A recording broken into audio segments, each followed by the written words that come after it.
News every 15 minutes, weather every 10, and sports twice an hour. Newstalk, KGVO, AM 1290 and 101.5 FM. You're listening to Montana Morning with Peter Christian. They're celebrating at City Hall this morning. Good morning, everyone. It's Montana Morning. It's Wednesday, August 3rd, 2016. Skies overcast. We have 57 degrees here in Missoula on the way to a much cooler day with a high of 76. And we do have smoky conditions throughout western Montana. Our newscast this morning, sponsored by Selway Armory on Stockyard Road. More guns and ammo than anyone in Missoula. They are Montana's premier firearms dealer. One of our top stories this morning, in a 5-2 decision released just yesterday, the Montana Supreme Court ruled that the city of Missoula was justified in forcing the sale of Mountain Water Company through the process of condemnation. In a fight that lasted over 2 years and has cost millions of dollars to both the city and Mountain Water, Carlisle Partners, and the employees of Mountain Water, Mayor John Engen's vision of city ownership of the municipal water system is one step closer to reality. Engen had this comment when he originally began the process back in 2014. This is something that we have not engaged in lightly. I've never imagined exercising the city's right of eminent domain in any circumstance, but I believe that this is so important to the future of our community and that the risks of not pursuing this avenue are too great. The purchase price was set by the district court at $88.6 million. The decision affirmed that of Missoula District Court Judge Karen Townsend, who ruled in favor of the city in June of 2015. Engen countered the argument that city ownership would remove the utility from the authority of the Montana Public Service Commission. Every one of those council members is elected by a majority. Every one of those council members lives in the city of Missoula and is subject one way or another to those water rates. Every one of those council members is accountable to the ratepayers every 4 years, as am I. Mayor Engen will meet with the media this morning at 10 to discuss the Supreme Court's decision. With thousands of evacuation notices, one man dead, at least 14 homes burned, the Roaring Lion fire shows no signs of slowing down anytime soon and expanded more than 1,000 acres since Monday. The new acreage for the fire, we just checked, 4,300 acres as of right now. On Monday at noon, the fire was only about 3,400. A fire information officer, Mike Cole, said fire crews are playing defense. A hand line, we got some dozer line. The biggest thing today is to hold on to the line we have.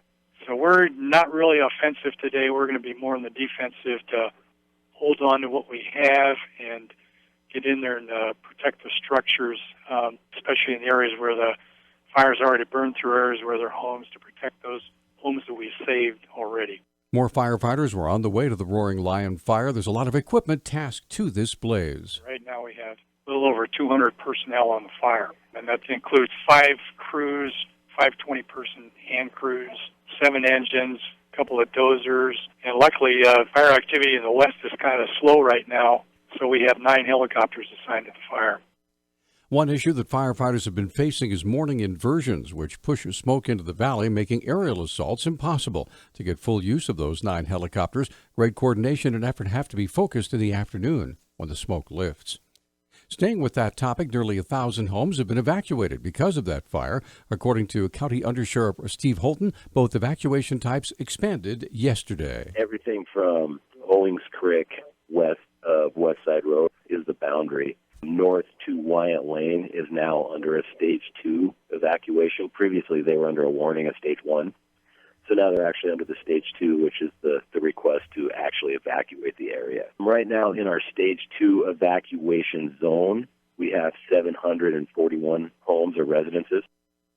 Ravalli County deputies went to deliver an estimated 300 Stage 1 evacuation notices, as well as through the day yesterday, an expectation of strong winds yesterday afternoon and evening. The Stage 1s, today we've actually expanded from Wyatt Lane north all the way to Blodgett Camp Road and everything west of that to include Canyon Creek and North Canyon Creek Drive.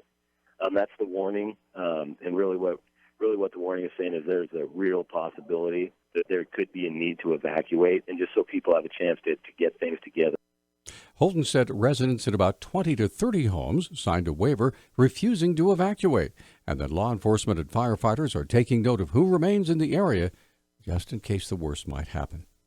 Hours after the Roaring Lion fire erupted south of Hamilton, displacing hundreds of families, the American Red Cross had opened an evacuation shelter at the River Church. Shelter manager Beth Morris said the shelter, located in the River Church at the corner of Lewis and Cooper Streets, offers beds for the night, hot meals, and information for individuals and families evacuated from their homes. We've been feeding people breakfast, lunch, and dinner who are maybe they're displaced, but maybe staying in somebody's house, staying in a camper, that kind of thing.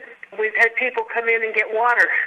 We've had people come in to use the bathroom. Morris said she's met several people who've lost their homes. We had a mother and a daughter in a little earlier who was quite upset and needed clothing, and we were able to provide a little bit of assistance there and tell her where she might be able to get clothing later today. To make a monetary donation for victims to the Roaring Lion Fire through the Red Cross, you can send that information to the American Red Cross at 5380 West Franklin Road in Boise, Idaho, 83705. On your check, you can specify for victims of Roaring Lion Fire in Hamilton, Montana. You'll find that address, by the way, on our website at newstalkkgvo.com. A fast-moving fire in central Washington that started Tuesday has been brought under control with some homes and outbuildings lost. The Grant County Sheriff's Office said the fire is still burning, but not making a run as it did earlier in the day with high winds just north of Moses Lake. Officials say they don't know yet how many structures have burned or the amount of land. Shelters have been set up for people as well as livestock from about 24 evacuated residences. It's the largest of several wildfires burning right now in Washington state. A 40-year-old man is admitted to assaulting several children at a Billings daycare owned by his mother. The Billings Gazette reports Jared Addison Terhune pleaded guilty to several sexual assault charges yesterday at Yellowstone County District Court. He's being jailed on $250,000 bond. Terhune is accused of sexually assaulting 5 children, ages 2 to 13, while they were at his mother's daycare, which closed in August of 2014. Court documents say Terhune would sometimes supervise the children when his mom, Sunshine West, was not present. Terhune will be sentenced in October, although a specific date has not yet been set. Well, it's that time of year again for the annual Testy Fest at the Rock Creek Campground just off I-90 east of Missoula. And the Montana Highway Patrol is ready. Captain Jim Kitchen said plans are already in place to treat visitors to the annual festival to a very visual display of law enforcement personnel around the area. We have some additional troopers coming into town. The safety enforcement squad's going to be in town, as well as a K-9 unit and another trooper from out of the area. And we're going to be saturating that area, making sure that everybody drives safe.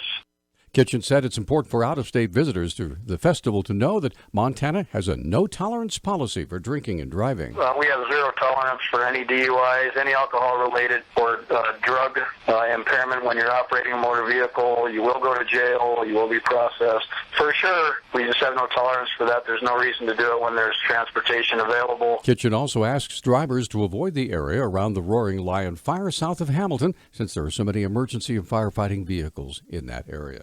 News Talk time, 6:13. News Talk, KGVO. Missoula's official weather station. Mostly sunny skies today with our high temperatures in the mid-70s. It will be breezy at times with winds gusting as high as 30 miles per hour. Mostly clear tonight, lows in the upper 40s. Highs return to the upper 80s Thursday. I'm meteorologist Brooke Foster, KECI 13.